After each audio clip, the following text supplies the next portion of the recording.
Hello my friends, welcome to a special video for the Around the World in 80 Days Readathon that will be wrapping up this week. So you can still participate.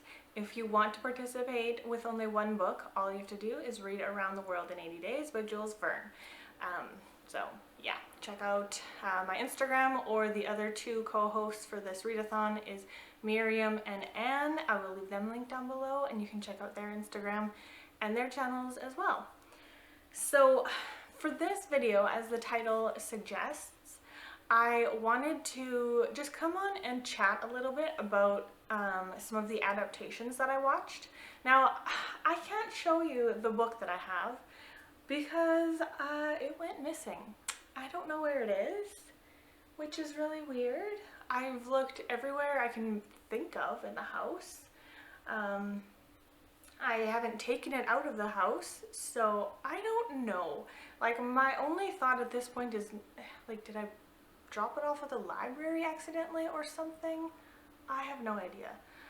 I imagine it will pop up at some point, but it just hasn't yet. So, I did read Around the World in 80 Days, and then I watched the Around the World in 80 Days BBC series. That one is really current. I believe they're even filming the second season, perhaps. And that one has David Tennant as Phileas Fogg, and I really like David Tennant. So I watched two movie adaptations, the quote-unquote classic. It's not really classic, but the older one with Jackie Chan. I watched that one for the first time ever.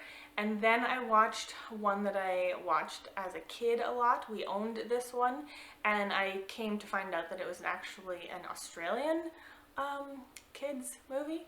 So that was kind of interesting. I'm not sure how we got our hands on it, but yeah, I watched that one again because I liked that one. And just having read the story, I wanted to see how all of these adaptations compared. Now, they were all a little bit different, and honestly, I feel like the one that kept most true to the book was, weirdly, that Australian children's cartoon, which is funny. But I did want to say that I love that one for nostalgia reasons. It does not really hold up to today's standard of kids cartoons, so it's not that I would necessarily recommend it, but for me it has nostalgia attached, so I do like that one. The Jackie Chan one, that was the first time I'd ever watched that one, and I did not like it. I do not think that movie is well made. There was surprisingly a lot of like big names in that movie, and for some strange reason those names come up for like 2 scenes. Like, it was really interesting. Like Kathy Bates and Arnold Schwarzenegger, like they're in there for such a small period of time. It was odd. But that one, I feel like, really changed the tone of the story like a lot.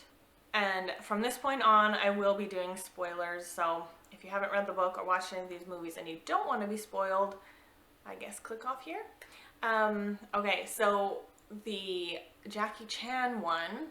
So Jackie Chan is the main character, but he is actually Passepartout, and he was the thief. So in the book, there is a thief that has evaded police, and there is a mix-up, and people think Phileas Fogg is the thief. And in this one, Jackie Chan's character Passepartout is the thief. And he actually is the thief.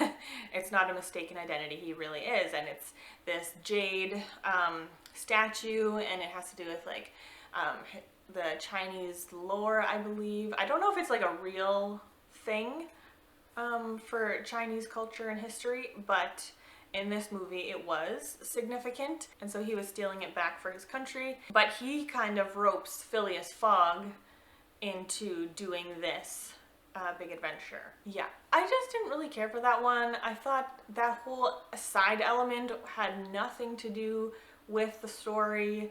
It really changed the story tone a lot. I didn't really find it amusing or funny. I don't know, I was very disappointed in that one. And then the BBC show.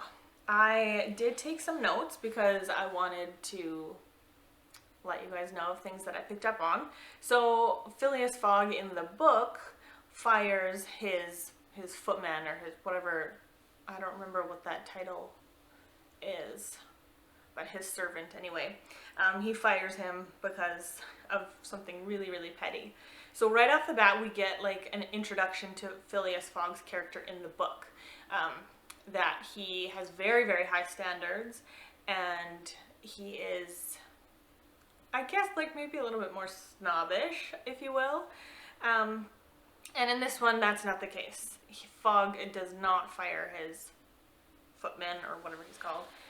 And in the book, Passepartout doesn't want to travel. He thinks he's like done all of the things he wants to do in life, and he wants like a quiet job. So he thinks working for Phileas Fogg is going to do that. And so he's really reluctant and not excited about this big adventure. Whereas in the BBC, Passepartout is very enthused about this adventure for his own reasons. But yeah, that part was very different. Passepartout is a young man in the BBC show, and he's an older man in the book. So there's definitely a different dynamic there. In the TV show, which I thought was really unfortunate that they did this, was they made Phileas Fogg like a very uncertain character. Like, he wasn't very confident at all, and he had a lot of self-doubt, and he did not think that he could do this adventure in 80 days. And yeah, he was just a very timid, reluctant character, whereas in the book he's like really confident in himself, and he's not worried about anything. And if there's a delay that comes up, oh, that's not a big deal, because he's already accounted for all of these delays that could potentially happen, so it's not a big deal, it'll all work out, he'll make it. So it's a very different character of Phileas Fogg, and he's our main character. So I feel like that was really odd that they would change his character so much. In the book, Fix is law enforcement, and he is trying to catch Phileas Fogg because everyone thinks Phileas Fogg is this robber, or is this thief from the beginning of the book.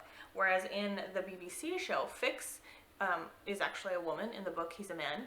But Fix is a reporter, and she just wants to record this whole story because it could be historical, right?